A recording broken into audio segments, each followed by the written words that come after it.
The Detroit Lions, right, man? I was walking in this morning thinking about it. This is a squad that has continued to just overcome adversity. And now they're faced with a little bit more when you hear about the Jameson Williams news. But for me, I know we're going to get to our concern levels, but I am not, just to kind of tip my cap a little bit, as concerned yet. I know that there's still more developments and details that are pouring in, though, as it relates to Jameson Williams. Specifically, he is facing a 2-game suspension right now for violating the NFL's performance-enhancing substance policy. Just your initial thoughts, Flannel, hearing the news, because obviously it kind of broke late last night, and I thought it was fake when I first saw it. Just to be honest with you, I was like, what is this, man? This is cute. But then all of a sudden my mind went back to the previous game and the limited targets and such, and I saw what Maz also sent to the group chat, and I was like, you know what?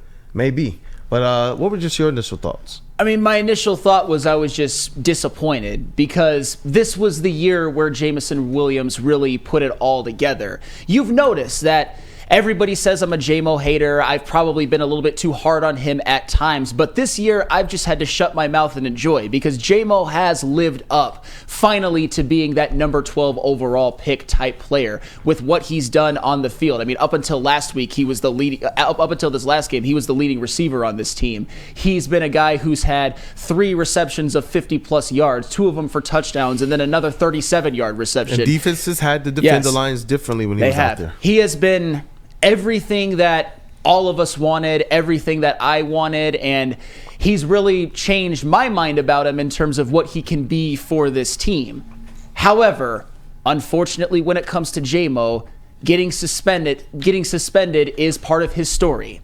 It's the second year in a row. His only 2 healthy seasons in the NFL, he's faced some sort of a suspension, and that's just, to me, regardless of what you think or if you think the rule's dumb or if it's like more of a technicality, it's just it's part of his story at this point. I think the burden of proof is on him to prove next year that he can go into a full season and not get suspended, and that he comes back when he is able to come back and makes it up to his team by continuing to play the way that he played throughout the first part of the season. So I'm not going to yell and scream. People think that I'm going to take victory laps or whatnot. No, I'm just disappointed. That's all. I'm like a disappointed father, I would say. Yeah, because he was working his way into being one of Flannel's godsons. And I think he did, and that's why the word is probably disappointed. You know, this is a person that we feel like we've seen grow up. Like we've all used that terminology. We've heard Dan Campbell use that terminology. And so when you hear this, it is, you know, my mind instantly went to, all right, I want to hear and wait for all the news to come out. But even if this was a situation where it was a mistake and it was something that he just didn't handle appropriately, like maybe paperwork or he didn't register prescription medication, it's just speculation because I don't have all the details. I know more stuff is still coming out. But on that front, still, it's about the maturity. And we were wondering, did he mature this offseason? Is he coming in and being that player that ultimately, hey, you know what? We could depend on who Jameson Williams is going to be, both on and off the field, and celebrate who he is just as a person. And so when you use the word disappointed, I think that that's a pretty good word to summarize it, because we all love Jameson Williams.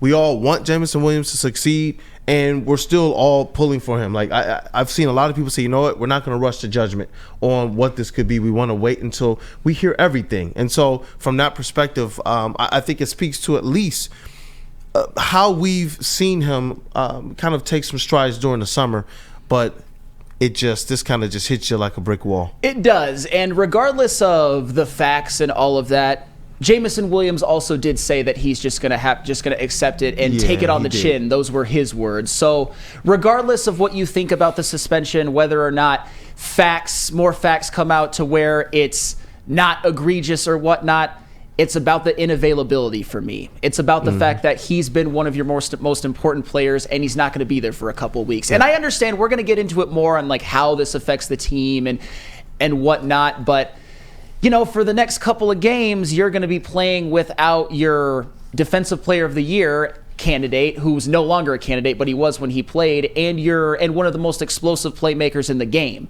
Do the Lions have enough to withstand it? I think, at least for the Titans, I think so. More on that later. But it's just, it's part of his story at this point. You can't run from it. He's every single healthy season he's played, all 2 of them, he's faced a suspension. Yeah, and for me, it boils down to the baseline of just responsibility. Like, I'm not calling anyone's character into question. It's just, as you mature, there's different responsibilities, especially, as a team. They need you out there on the field. We'll all make mistakes in our line of work, but they need you on the field, and this is a position where you've put yourself in a position to be there for your team.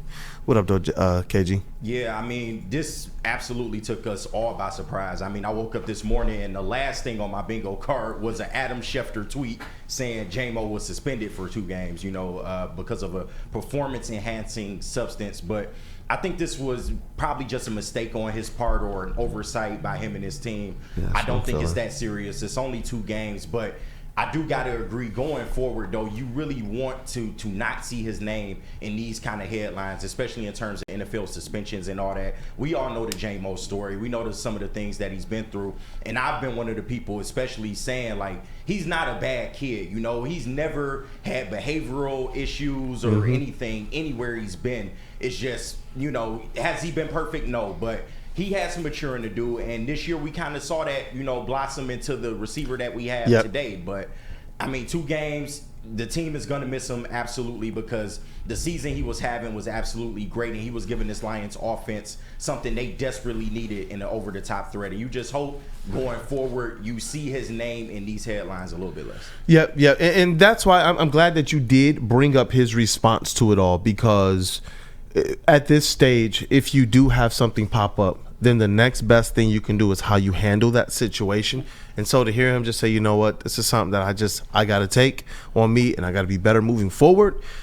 At this point in time, that's all that you really want to hear right now. And that's all that you can hear from Jameson Williams, if he's going to at least start this track towards, all right, let me reset.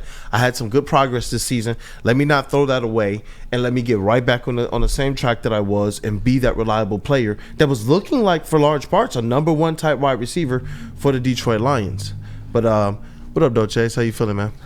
I mean, it sucks, bottom line. It's just like it happened. You can't talk about coulda, woulda, shoulda. All we can do is just move on and just get ready for the next game. He's not going to be playing in the next 2, but that's just how it's going to be, and we just got to keep moving forward. Can't focus on that. Team's got to focus on the Titans. Yeah. Kind of just point and simple. Yeah. And that's, I know we're going to get into that a little bit more in the next segment, but really quickly, JB Smooth, man, just your thoughts on it. I know, you know what, if anything, J-Mo did not have to work his way of this season into being one of your godsons. You were already like, you know what, he's going to be that deal this year, man. How you feeling, man? I still haven't lost faith in J-Mo, but maybe this is a little bit of that, adolescence showing just a tad bit, just a little bit more. But I don't know, I kind of feel like when I first heard it, I was like, oh, this is fake, just because the picture looked a little off. So I'm like, all right, this might not be real. And, there is that Adam Schefter fake parody account going around on X right now. Darn. So, yeah, you didn't want to get got again. So I was hoping that, this was just fake and nothing. But next thing you know, news started rolling around everywhere that, yeah, this is actually a thing. This could happen. And I don't know about me or you guys, but just the wording kind of tripped me out just a little bit. Performance enhancing substance. So for me, I feel like that's kind of like, something he just didn't report to the NFL or something like that, and it just caught up with him, as he says in his statement as well, too, that he has to just take it on the chin. So to me, it feels like he kind of knew about it a little bit before anything was about to happen, and I mean, we seen what happened on Sunday. So J-Mo, just do better next time, man. We're not upset or anything. We're just a little disappointed, but the team's got your back, and we got the Titans as of right now, so it's all right. Yeah. Because a distinction here: if it was performance-enhancing drugs, he'll be facing a 6-game ban. Right now, it's it was as it relates to substance, which we're still trying to figure out what this was, and that's why he's facing just a 2-game ban. Because there was a lot of people who instantly went here. See, that's why he was having the year he was having. See, that's why he was just setting. And it's just like, man, that's why y'all really gonna go at this character like that? Yeah. Like my man wasn't working. Like, you know what I mean? That's why I was like, look. I think this has more or less to do about responsibility and maturity. I didn't believe that the dude was juicing when I first heard 2-game suspension for such and such. but you already know how the internet will make a muck and run of things. And so that's why I'm glad that there's some distinctions and clarities that both you, Flannel, and JB brought up this morning that really helped to put this thing into, I think, more of a proper light. Yeah, I know that there's speculation on what the substance might be. I'm not here to talk about that. But Right.